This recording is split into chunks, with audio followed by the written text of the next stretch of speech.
outside of China, Shanghai is kind of the New York City of China, so it felt like, Hong Kong was an option for sure, but I think Shanghai felt like we were going that step further.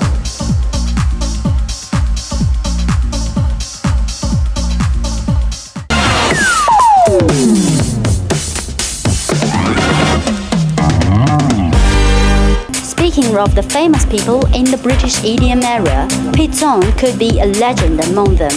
He is nominated as the Future Classic Around the World, also known as the broadcaster and DJ of BBC Radio 1 for Essential Selection.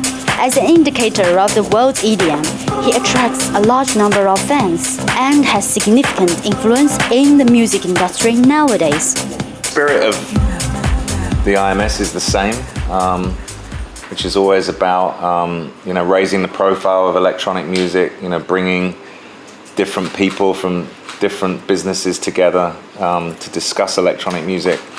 I guess the biggest difference obviously is we're here in China.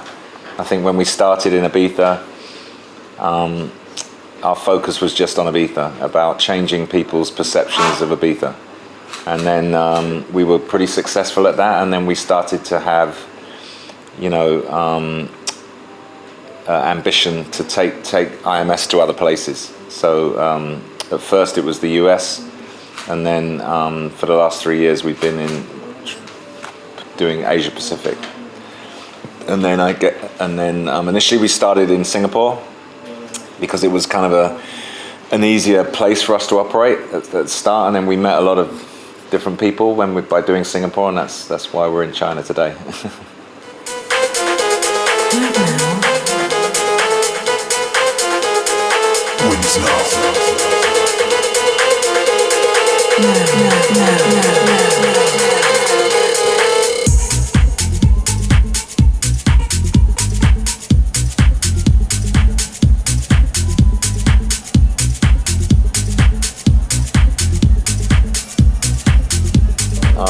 It was very simple. I just saw a DJ for the first time. I was in a band, and I saw a DJ, and I thought that looked kind of cool, and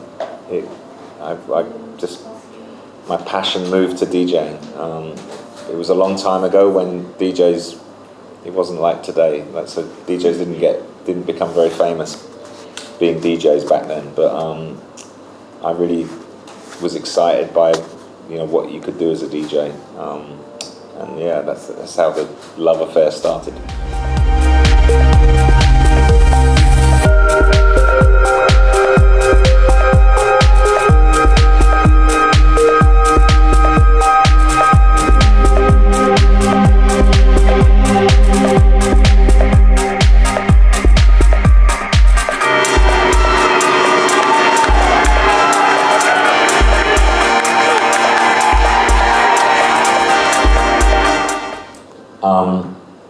Well, as I say, when we first brought the IMS to the Asia Pacific region, we started in Singapore, and that was really because of the relationships that we had, particularly with the Zouk brand.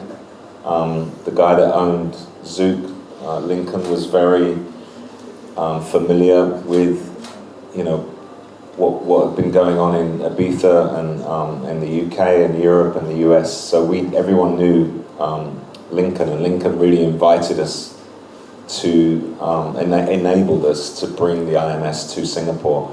Once we were in Singapore, a lot of people from China came to that event, and we met a lot of people in China. And it's really been developing the relationship with the team behind Storm that has enabled us to come to China. And we felt, certainly last year when we did Singapore and China, that we couldn't do 2 shows in 2016, and we felt China was the right place to be, and it's through the partnership with Storm that we're here in Shanghai. I don't think it's a surprise that we're in Shanghai. I think Shanghai has that, it's I think from outside of China, Shanghai is kind of the New York City of China, so it felt like Hong Kong was an option for sure, but I think Shanghai felt like we were going that step further.